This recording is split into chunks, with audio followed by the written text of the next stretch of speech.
박근혜 전 대통령에게 징역 30년과 벌금 1,185억 원을 구형했습니다. 네. 박 전 대통령이 재판에 넘겨진 지 317일 만입니다. 네. 검찰은 박 전 대통령이 비선 실세의 이익을 위해서 국민에게 위임받은 대통령의 직무, 권한을 사유화해서 국정을 농단했고 헌법 가치를 훼손했다 이렇게 말을 하면서 그 결과 피고인이 헌정사상 최초로 파면되면서 대한민국 헌정사에 지울 수 없는 오점을 남겼다 이렇게 지적을 했습니다. 네. 또 국가 권력에 대한 국민 신뢰를 저버리고 국가 분열을 초래하고도 반성하거나 사과할 의지가 없다는 점, 또 특정범죄 가중처벌법상 뇌물 혐의의 형량을 구형에 이제 반영했다 이렇게 밝혔습니다. 근데 박근혜 전 대통령 오늘도 재판에 안 나왔죠. 그렇습니다. 지난해 10월 16일 구속기간 연장을 결정한 재판부에 반발해서 법정 출석을 이제 쭉 거부해 왔는데요. 네. 오늘 재판에서는 박 전 대통령 측의 국선 변호인이죠. 박승길 변호사가 박 전 대통령이 평창 동계올림픽으로 우리 문화와 과학기술을 알리려고 노력했고 또 스포츠를 통해서 국가 브랜드를 높이려고 했다면서 이 부분을 좀 선처를 해달라 이렇게 재판부에 요청했습니다. 정치권에서는 대체로 당연한 구형량이다. 오히려 좀 국민의 법감정으로는 이 구형량이 무겁다 할 수 없다. 사법부가 그러니까 이제 국민의 상식에 맞는 판단을 내려달라 이런 반응이 나왔는데요. 바른미래당은 안타깝지만 좀 법원의 판단을 지켜보겠다 이렇게 조금 밝혔고요. 자유한국당 같은 경우는 사형보다 더 잔인한 구형이다. 이렇게 잔인할 수가 없다면서 검찰이 이 정권의 구미에 맞는 형량을 선택했다 이렇게 비판을 했습니다. 일단 좀 그 구형이기 때문에 이건 법원의 판결이 아니고 네. 이제 그 기소했던 검찰 쪽에서 이렇게 처벌해 주세요라고 하는 이제 요청한 형량이기 때문에 일단 이 점을 좀 갈라서 보셔야 되고요. 그럼에도 불구하고 이 사안이 워낙 큰 사안이다 보니까 네. 좀 짚어야 될 것 같은데요. 이정열 전 부장판사 연결해서 도움 말씀 들어보겠습니다. 여보세요. 네, 안녕하십니까. 예, 안녕하세요. 일전 인터뷰에서 무기징역 구형을 예상을 하셨었는데. 네, 예상보다 죄송합니다. 예상보다 희망이었습니다. 아무튼 이제 검찰은 징역 30년을 구형을 했는데요. 어떻게 평가하세요? 네네. 희망도 희망이었습니다만은 아무래도 그 국정농단에 있어서 가장 핵심적인 축이라, 예, 그리고 단순히 비교를 해도 최순실 씨보다는 그 적용된 혐의가 더 많지 않습니까? 그래서 높을 거라고 예상은 했는데, 네. 30년은 저는 좀 약하다는 생각이 들긴 합니다. 어떤 점에서요? 일단은 최순실 씨가 25년이 구형이 됐었을 때 보면 일정 부분 무죄가 나왔음에도 불구하고 보통의 관행과는 달리 절반 이상을 훨씬 넘어서 20년이 선고가 됐었거든요. 예. 예, 그러면은 지금 같은 재판부에서 선고를 하게 돼 있는데 대략 그 유죄가 인정되는 부분도 비슷하지 않을까 지금 그렇게 예상이 되고 있지 않습니까? 예. 그러면은 20년보다는 높을 걸로 되긴 하거든요. 네. 예, 그럼 이제 통상적인 관행에 비춰보면은 25년이 될 가능성이 상당히 높은데. 그러니까 네, 판결 형량 말씀하시는 거죠 지금? 예, 그렇습니다. 선고형이요. 예. 그러면은 25년이 될 가능성이 높은데 지금 30년이라고 하면은 상당히 그 구형량에 근접하는 수치가 돼서. 예.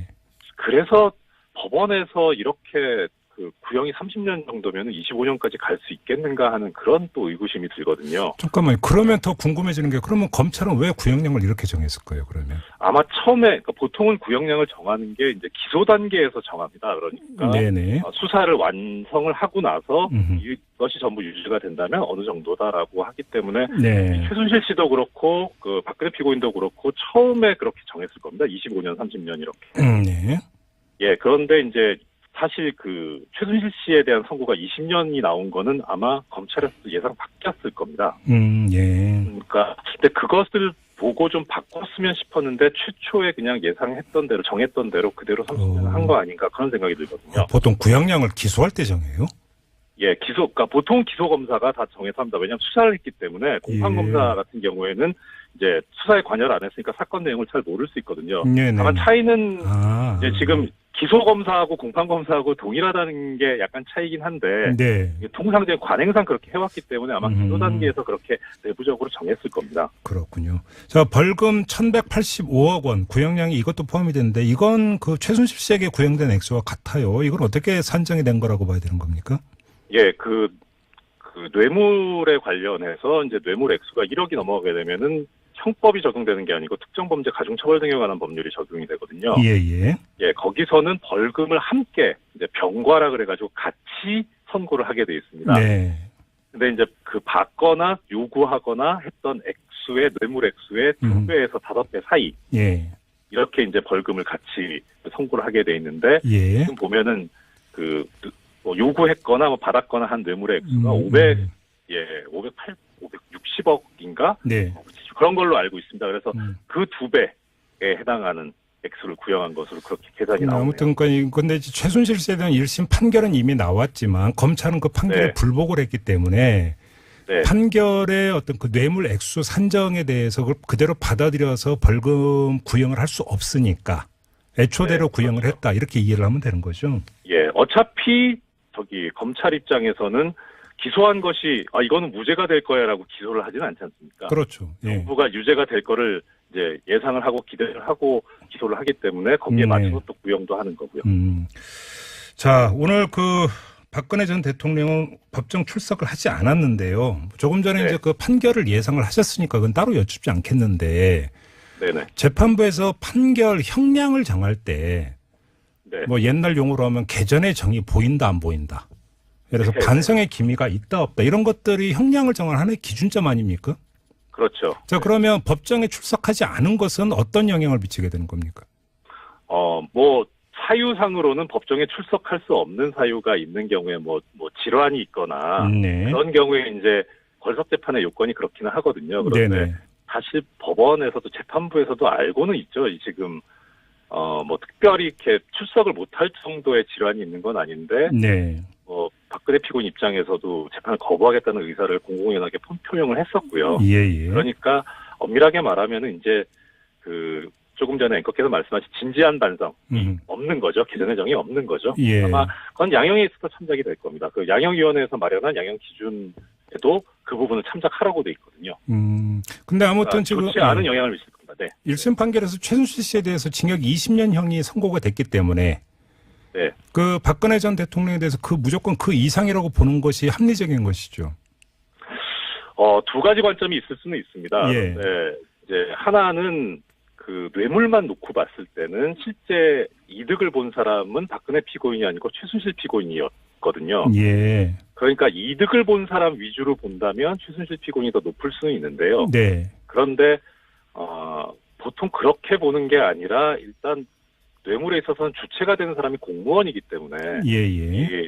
공무원인 사람은 최순실 피고인이 아니고 박근혜 피고인이었으니까 공무원이라는 존재가 있기 때문에 성립하는 게 뇌물죄여서요. 예. 그래서 박근혜 피고인이 더 높다고 볼 수도 있고 또 하나 더한 것은 이제 특활비 관련 부분도 있고 또 그 정호성 저 비서관이 공무상 기밀 누설한 것이 있습니다. 예. 그 부분은 최순실 씨 부분에서는 공소사실에 포함이 안 됐던 거거든요. 그건 공범이 아니었기 때문에.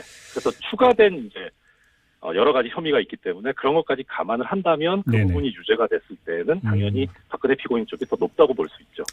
알겠습니다. 일단 그 선고 결과가 나오면 다시 한번 도움 말씀 듣도록 하고요. 오늘 말씀 여기까지 드릴게요. 고맙습니다. 네, 감사합니다. 네, 지금까지 이정열 전 부장판사와 함께 했는데요. 한 다음 달쯤으로 예상이 되나요? 선고 날짜는 아직은 안 정해진 거죠? 그렇습니다. 네. 좀 기다려보도록 하고요. 자, 김관진 전 국방장관이 오늘 또다시 소환 조사를 받았어요. 그렇습니다. 피의자 신분으로 소환됐는데요. 김 전 장관은 국방부가 군 사이버 사령부의 정치 개입 의혹을 수사하는 과정에서 사건을 축소하거나 은폐하라고 지시했다 이런 의혹을 받고 있습니다. 김 전 장관이 오늘 검찰 청사로 들어가기 전에 논란이 되는 문제에 대해서는 적극 소명하겠다 이렇게 말을 했습니다. 앞서서 이제 김 전 장관은 지난해 11월 군 사이버사 등의 이제 정치관여 활동을 지시한 혐의로 이제 구속이 됐었죠. 구속 적부심 결과에서 이제 범죄 성립 여부에 다툼의 여지가 있다는 판단에 따라서 석방이 되기는 했습니다. 검찰이 이제 이후의 수사 과정에서 김 전 장관에 대한 새로운 혐의를 포착했고요. 구속된 백낙종 전 국방부 조사본부장에게 김 전 장관의 지시가 있었다. 이런 취지의 진술도 확보를 했습니다. 예. 그리고 이제 김 전 장관은 국가안보실장 자리에 있을 때는 세월호 참사 당시에 첫 보고 시간을 조작한 데 관여했다. 이런 혐의도 받고 있는데 이거에 대해서도 이제 검찰 조사를 받았습니다. 같은 혐의로 김 전 장관의 전임자였죠. 김장수 전 청와대 국가안보실장이 어제 오전부터 오늘 새벽까지 조사를 네네. 받고 귀가했는데요. 네. 김 전 실장은 주요 혐의는 부인한 것으로 전해지고 있습니다. 알겠습니다. 판결이 아니고 네. 이제 그 기소했던 검찰 쪽에서 이렇게 처벌해 주세요라고 하는 이제 요청한 형량이기 때문에 일단 이 점을 좀 갈라서 보셔야 되고요. 그럼에도 불구하고 이 사안이 워낙 큰 사안이다 보니까 네. 좀 짚어야 될 것 같은데요. 이정렬 전 부장판사 연결해서 도움 말씀 들어보겠습니다. 여보세요. 네, 안녕하십니까? 예, 안녕하세요. 일전 인터뷰에서 무기징역 구형을 예상을 하셨었는데. 네, 예상보다 죄송합니다. 예상보다 희망이었습니다. 아무튼 이제 검찰은 징역 30년을 구형을 했는데요. 어떻게 평가하세요? 네네. 희망도 희망이었습니다만은 아무래도 그 국정농단에 있어서 가장 핵심적인 축이라, 예, 그리고 단순히 비교를 해도 최순실 씨보다는 그 적용된 박근혜 전 대통령에게 징역 30년과 벌금 1,185억 원을 구형했습니다. 네. 박 전 대통령이 재판에 넘겨진 지 317일 만입니다. 네.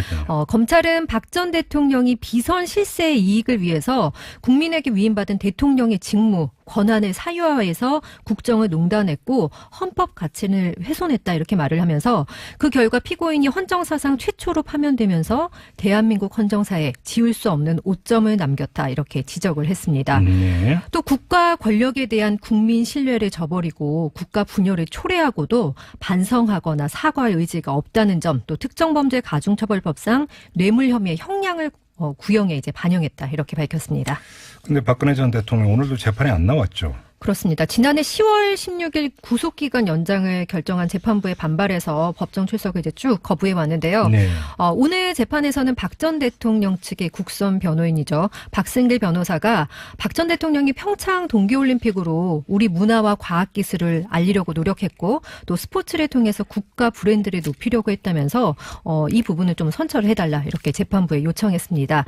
정치권에서는 대체로 당연한 구형량이다. 오히려 좀 국민의 법감정으로는 이 구형량이 무겁다 할 수 없다. 사법부가 그러니까 이제 국민의 상식에 맞는 판단을 내려달라 이런 반응이 나왔는데요. 바른미래당은 안타깝지만 좀 법원의 판단을 지켜보겠다 이렇게 조금 밝혔고요. 자유한국당 같은 경우는 사형보다 더 잔인한 구형이다. 이렇게 잔인할 수가 없다면서 검찰이 이 정권의 구미에 맞는 형량을 선택했다 이렇게 비판을 했습니다. 일단 좀 그 구형이기 때문에 이건 법원의 혐의가 더 많지 않습니까? 그래서 높을 거라고 예상은 했는데 30년은 저는 좀 약하다는 생각이 들긴 합니다. 어떤 점에서요? 일단은 최순실 씨가 25년이 구형이 됐었을 때 보면 일정 부분 무죄가 나왔음에도 불구하고 보통의 관행과는 달리 절반 이상을 훨씬 넘어서 20년이 선고가 됐었거든요. 예, 그러면은 지금 같은 재판부에서 선고를 하게 돼 있는데 대략 그 유죄가 인정되는 부분도 비슷하지 않을까 지금 그렇게 예상이 되고 있지 않습니까? 그러면은 20년보다는 높을 걸로 예상되긴 하거든요. 네. 예, 그럼 이제 통상적인 관행에 비춰보면은 25년이 될 가능성이 상당히 높은데. 그러니까 판결 형량 말씀하시는 거죠 지금 그건? 예, 그렇습니다. 선고형이요. 예. 그러면은 25년이 될 가능성이 높은데 지금 30년이라고 하면은 상당히 그 구형량에 근접하는 수치가 돼서. 그래서 법원에서 이렇게 그 구형이 30년 정도면 25년까지 갈 수 있겠는가 하는 그런 또 의구심이 들거든요. 잠깐만요. 그러면 더 궁금해지는 게 그러면 검찰은 왜 구형량을 이렇게 정했을 거예요, 그러면? 아마 처음에, 보통은 구형량을 정하는 게 이제 기소 단계에서 정합니다. 그러니까. 수사를 완성을 하고 나서 이것이 전부 유죄가 된다면 어느 정도다라고 하기 때문에. 최순실 씨도 그렇고, 그 박근혜 피고인도 그렇고, 처음에 그렇게 정했을 겁니다. 25년, 30년 이렇게. 예, 그런데 이제 사실 그 최순실 씨에 대한 선고가 20년이 나온 거는 아마 검찰에서도 예상 바뀌었을 겁니다. 그러니까 근데 그것을 보고 좀 바꿨으면 싶었는데 최초에 그냥 예상했던 대로 정했던 대로 그대로